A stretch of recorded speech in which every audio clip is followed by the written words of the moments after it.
applause for Congresswoman Michelle Bachman. And right now what I'd like to do is introduce you to the organizer who helped put this together. He's the organizer of the Lakes Region Tea Party. Ladies and gentlemen, a big round of applause for Tim Carter.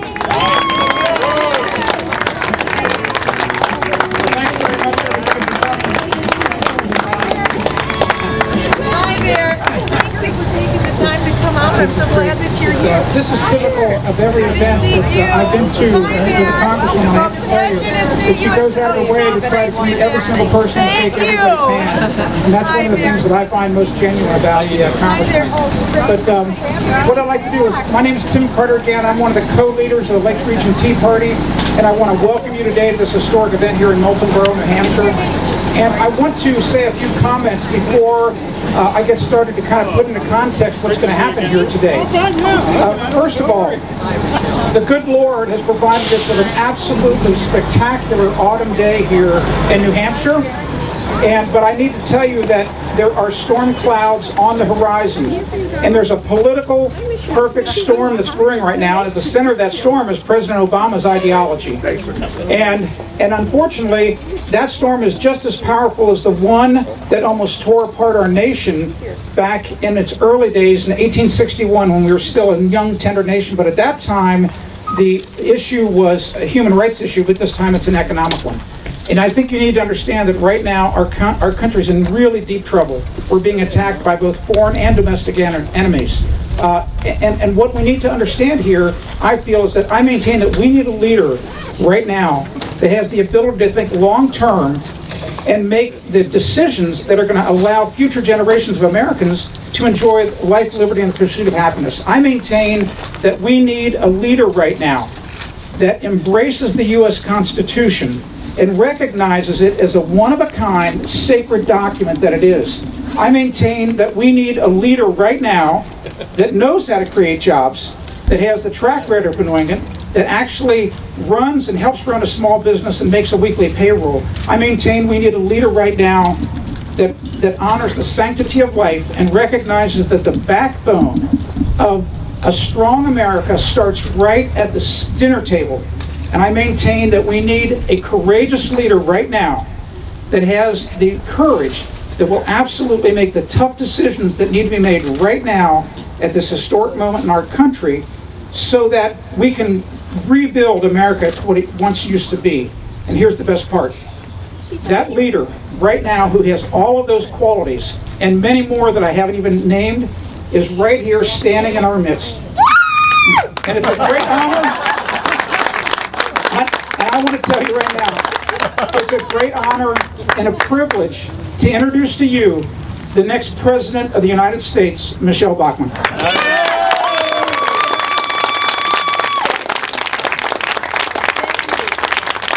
Thank you, Tim. What a terrific introduction, and thank you everyone for being here. Please come and find a seat, and maybe we can find a few more, and this is a good problem to have. So we're glad that you're here. We welcome everyone who's coming. What a glorious day in New Hampshire. Aren't we thrilled to be able to be here?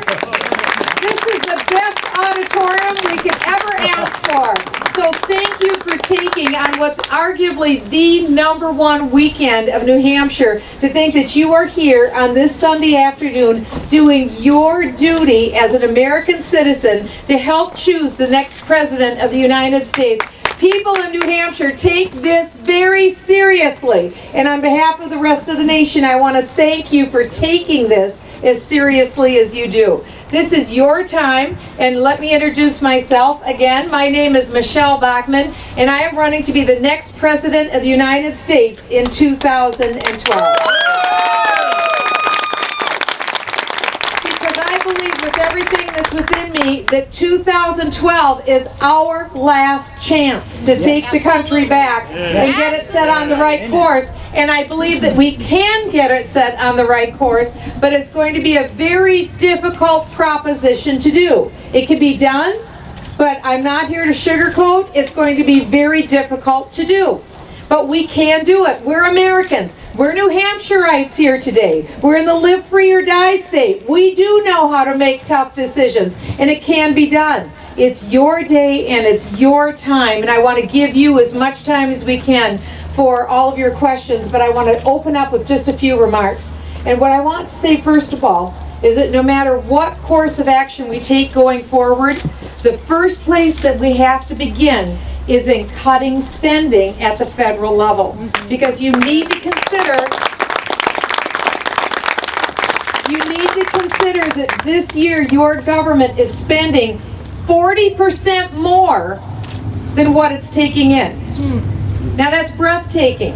And it'd be one thing if it was just 1 year, and if it was just one emergency, but it isn't. It's one very long, protracted bad habit. And they've been doing this for a long time. Let me just give you a little context. The day that I came in and took office, I've been fighting nonstop for 5 years in Washington, D.C. I'm 55 years old. I spent my whole life in the private sector. But for the last 5 years, I've been fighting in Washington. The day I came into office, we were $8.67 trillion in debt. It took us 219 years to get $8.67 trillion in debt. We were gasping for air at that much money in debt. How were we ever going to pay that off, let alone balance the budgets? Because you know the way it works, every year you spend money and you hear about a deficit. That's the amount that we spend too much of in that given year. Well, that's one problem, overspending in 1 year. The bigger problem is all of the accumulated overspending over a number of years. We're paying that big credit card tab, and it was 8.67 the day I came in. Anybody want to gander a guess at what it is today? 16.7 trillion dollars. That's why you didn't see me as much as I wanted to be here this summer in New Hampshire, because I needed to be in Washington, D.C. I was one of the lone voices in the wilderness of Washington saying, no, stop, we can't do this. Because the question was, will we give Barack Obama another $2.4 trillion blank check? Because you see, this was the other option we could have taken. We had enough money coming in to pay the interest on the debt. We could have paid the interest, and then what we needed to do is set our priorities, because what we needed to do is do it now. Set the priorities now. Stop overspending now. Now is when we have to do it. Because the big mistake that Congress made this summer was to keep the game going. You see, they didn't want to stop. It's a lot more fun to spend money than to get your act together, isn't it? It's a lot more fun. Imagine if you did this in your own life. Imagine if you spent everything that you make in the year by June.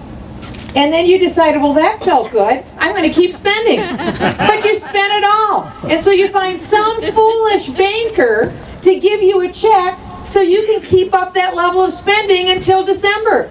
Well, then you start all over again the next year. Are you better off or are you worse off? You're worse off.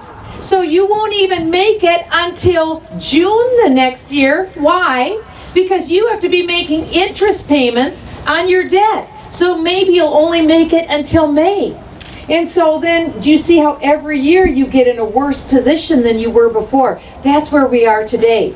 Where in 4.5 years, we have practically doubled the national debt in what it took us 219 years to acquire. You see, at a certain point, the music is going to stop, right? And so that's why it was imperative upon us this summer. We should have stopped this summer rather than adding $2.4 trillion, because that's only going to get us through until next year. And then we're worse off next year than we are now. Then who's going to say no? At a certain point, we will say no. And so it's just like if there was an iceberg in front of the ship. If there's an iceberg and you see it and you know that it's there, and it's your moment of accounting when you've got to answer for all the spending you've made, if you know that that day of reckoning is coming, wouldn't it make a lot more sense to get your house in order now?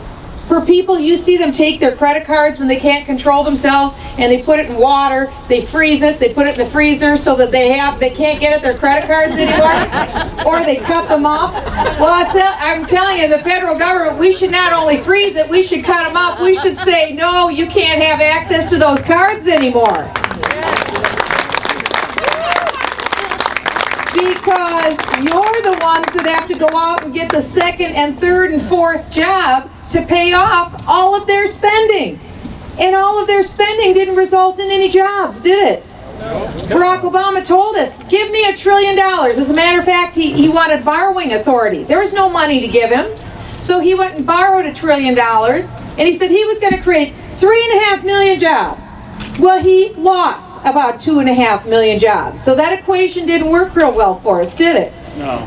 All of this is nonsense. What we understand is that this dramatic government intervention, going back to the $700 billion bailout, which I was one of the chief voices in Washington saying, don't do the $700 billion bailout. Don't give the Secretary of the Treasury, for the first time in the history of the nation, a blank check for $700 billion.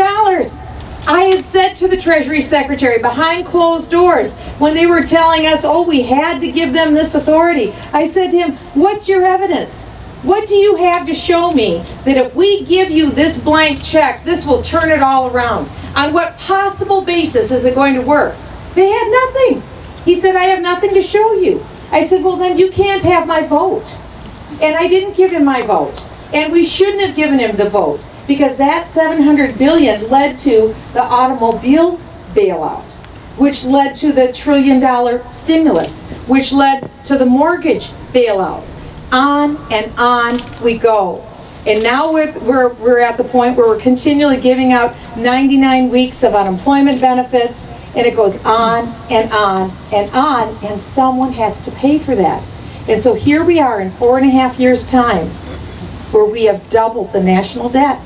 You see, it all starts with spending. I'm a former federal tax litigation attorney. That's all I did, is work with taxes. That's my background, that's my expertise. I get how devastating high taxes are on businesses and individuals and families and farmers. I've seen it. I've seen people lose their businesses. I've seen farmers lose their farms. I've seen people lose their houses before. It's not fun to see. But taxes are so high and so out of control.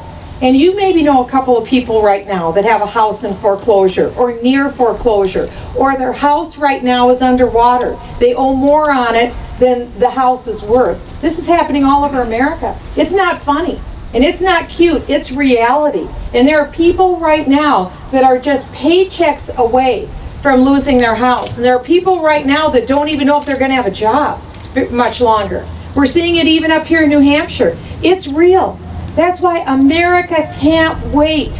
We need a very different kind of a president in 2012. One that is bold and different, a constitutional conservative, somebody who's going to say what they mean and mean what they say. That's the kind of person that I have been every day that I've been in Washington, D.C. I have taken the voice of the American people to the halls of Congress. Now I want to take your voices into the White House, where it hasn't been heard for a long time. That's my goal.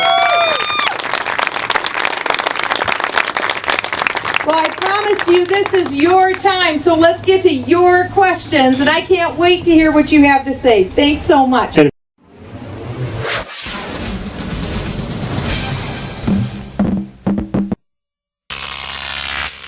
GrokTV.